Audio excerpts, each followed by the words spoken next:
So today we're going to talk a bit about my first month after moving to industry, after having spent 8 years at the Big Four in consulting. I'm just going to give you my personal experience. This is not filtered at all, and it's just going to be me being honest about my personal experiences. There's obviously a lot of pros there, but I'm going to try and make this balanced as well, and obviously give some things that took me a while to adjust to thereafter. So yeah, hopefully you guys find this useful, and hopefully it's something that you can also relate to as well. If you're at the Big Four and you're looking to move to industry, this will just give you some ideas on what you can expect in your first month. So just before we get into it, for anyone that's new here, my name's George. I spent 8 years at the Big Four in both London and Sydney, in consulting specifically, and I was actually made redundant before I moved into industry. So I landed a senior industry role in just 5 weeks, and I'm still in the same role ever since. I started that role back in 2024. It's 2026 now, and I have to say, on the whole, I am very much enjoying the change after having spent such a long time in consulting. So let's just get into, I guess, some of my observations having made the jump over, and what my first month was like. It was obviously a little more back for me, but yeah, I can definitely remember some of the things that were different. I think one of the first things I noticed was that people actually chit chat during the day. I know that sounds a bit of a weird thing to say, but at the Big Four, you've got so much going on during the day, especially if you're at that senior con and manager level upwards in particular as well. You have like 10 things to do at once, so there's very little idle chit chat and just catching up, gossiping, whatever it's going to do, just chatting with colleagues, unless you're literally talking about work. And so having gone into that environment and still, I guess, being kind of switched on and in consulting mode, I thought we're just people standing at each other's desks and having a chat, or just talking about what they were doing over the weekend, the night before. It just felt a bit more like a community environment, and that honestly took me a while to get used to and adjust to. It wasn't overnight that I was able to just switch off. I would say it actually took me a good 6 months to switch off, before that was a normal environment to me. So that's definitely one thing I observed. I would say another thing is that not having to do 5 or 10 things at once as well. So when you join your role, when you start your role in industry, obviously some roles are going to be busier than others, but really you're just going to be focused on a set of tasks in your job description. You're going to, every day you're going to be focused on 1 or 2 tasks in particular. You're not going to be constantly having to jump between 10 different things necessarily, as you did in consulting at the Big Four, where you might have internal work, client work, switchover. You might be working on multiple clients as well, and it's just hard to keep up sometimes because your brain's going in so many different directions. You've got so many things to do. It's hard to just focus on one task. Whereas in industry, you're just literally just doing 1 or 2 things related to your role, and it's much easier to stay focused. That was my personal experience, and I really appreciated that change. I remember literally in my first month, I think it was one of the first days that the first day that I'd actually worked from home. I wasn't in the office, and I literally just had one thing to focus on. I was like, this is mind-blowing. This is like heavenly. I don't have anyone chasing me up all the time. I can just get on with it. Yes, I had some meetings, but I just had one thing to get on with, and I really appreciated that after having had such a hectic schedule at the Big Four.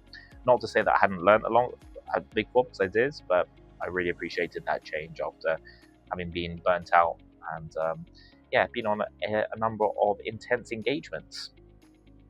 So a couple of other things I observed, and you guys will definitely be able to relate to this if you do make the switch over to industry as well. Number one, there's less onboarding. So at the Big Four, you've got all this fancy onboarding. You've got an induction week. You've got seminars, trainings to go to with the various IT systems related to your industry that you can be doing consulting in as well. You might be networking with partners or leaders at the firm, and that makes up a big chunk of an onboarding week or an induction week, and that's actually part of your program. When you go into industry, it's a lot less structured, so you can't actually expect anything a lot of the time. You'll go in, you might get your laptop from your line manager, your supervisor. There might be some, let's just say, offhand onboarding or informal onboarding or training, but don't expect these big fancy induction weeks as well. So you might obviously have handover sessions with someone that's working there to introduce you to the various systems or stuff that they use and the work that you're going to be doing. But it's going to be a lot more informal in nature. So yeah, don't expect the fancy meeting rooms, boardrooms with catered lunches and all of that. It's a lot more informal and kind of more, you just get your hands dirty and learn on the job kind of thing. So I would say that's one thing that I wasn't expecting, actually.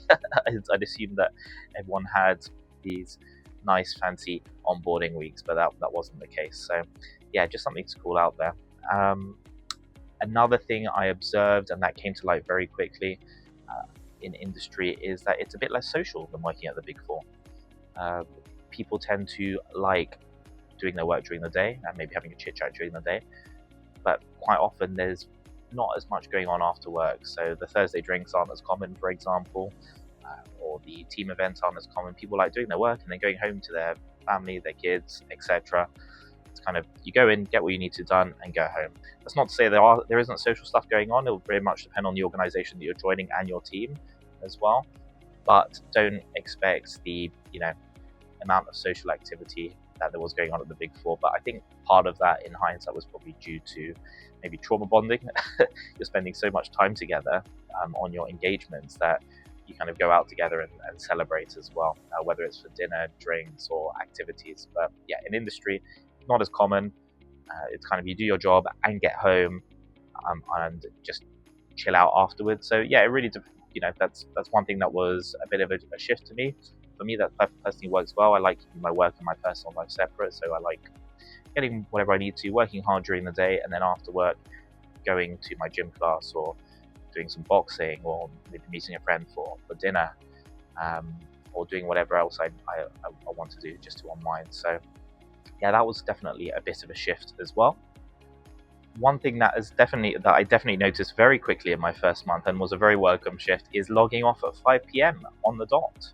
So even if there was work to get done the next day, it's pretty much, again, it will depend on the company you're working for, but the general consensus is that kind of it gets to 5 p.m., especially where I'm based in Australia. It will depend on the geography you're on and the social norms, but I can't imagine it being too much different as well, wherever you are. But yeah, it gets to 5 p.m. and everyone's gone. In fact, I would say there are some days, especially those that need to go pick up kids and whatever from school, people will leave earlier and maybe log on for a bit afterwards just to make up the time, but it's pretty much 5 p.m. the office is dead. And I really appreciate that, having that separation between personal life and home life, and not having to worry about work as much in the evenings, and be able to do the things that I personally enjoy, my hobbies, and being able to prioritize my health and well-being. So that was what I was looking for moving into industry, and that absolutely delivered. The no evening work and no weekend work as well, just having a work-life balance, and this, for personally the stage of life that I'm at right now, that's what I value. One of the other things I would say, and this was a bit of a strange realization in my first month, but you get used to it quite quickly, is you're just reporting to one person. You've got your boss or your line manager, or there might be a boss's boss as well, but what I'm trying to say is you're a direct report to somebody. Most often the time, you're not reporting to many different people. At the Big Four, you're reporting to someone on your engagement, most likely. Whether it's a manager, a senior manager, a partner, of course, as well. But then you're also reporting to people for your internal work, so your business development stuff. So depending on what you're working on, you're going to always be reporting to multiple different people, and it's very difficult managing expectations of so many different people as well in such a dynamic environment. I always really struggled with that, and it's a hard skill to pick up. Whereas now, I just report to one person, I manage that person's expectations. Yes, you've got internal stakeholders, and especially if you're delivering services within that organization, like myself, I'm in the automation space, and we're delivering the implementation of automation and AI solutions, then you do have to manage internal stakeholders and their expectations. But really, the person that you really need to keep happy is your line manager and your boss. So make sure you do your best to have an excellent relationship with them, and prove yourself from early on, so that trust is there from the outset. So yeah, that was a nice change for me as well. It's strange the first month, and I kind of thought, right, am I missing something here? I need to look behind my shoulder? Should I be doing other stuff? But no, you need some time to switch off after the Big Four. You'll soon kind of settle into your role and realize that you just have to focus on a couple of things and keep a couple of people happy, and it's a lot more straightforward in that manner. One other thing I would say, and this was another observation in my first month, is that everyone sticks just within their remit in industry. In consulting, you're used to even if you're loaned out on an engagement or charged out on an engagement as a BA or a developer, kind of everyone's helping each other, right? It's an all hands on deck approach when needed. So even if you're doing some development, you might be doing some BA work just to help everyone out. You're a team. Whereas in industry, you're literally hired to undertake your role and that's it. So what I would say is do not overstep your remit as well. Obviously, people would not be happy about that. And it's a hard shift to make. Having come from a consulting environment, you're like, oh, even if you're not trying to threaten someone, it can be perceived in the wrong way just because you're trying to be helpful. So stay within your remit. If you're unsure whether you should be even going to that extent outside your or doing something that you're not sure, just check in with your line manager first. I would say, like, play it correctly. Don't try and be the hero and do everything, because people won't appreciate that.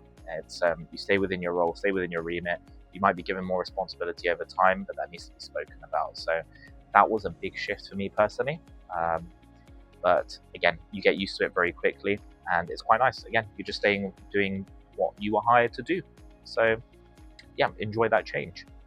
So I hope you guys found this video useful, and that a lot of you, once you do land your role in industry, or you might already have found your role in industry and still be watching this, that you're able to relate to a lot of the things that I said as well.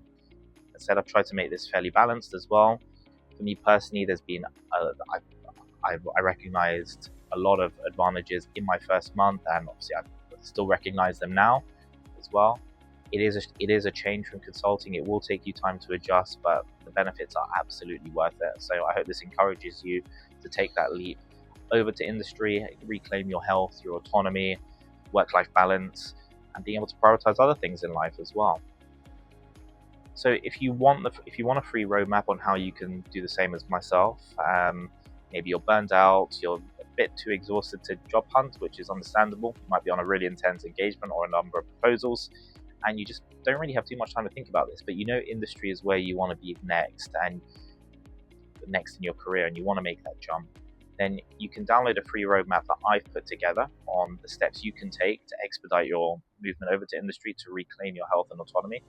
You can head over to georgeoptimize.com, which is my website, and download your free roadmap there, and it's a 6 or 7 page PDF, and it'll tell you everything that you need to know, break it down step by step to make your life easier and find that dream role of yours.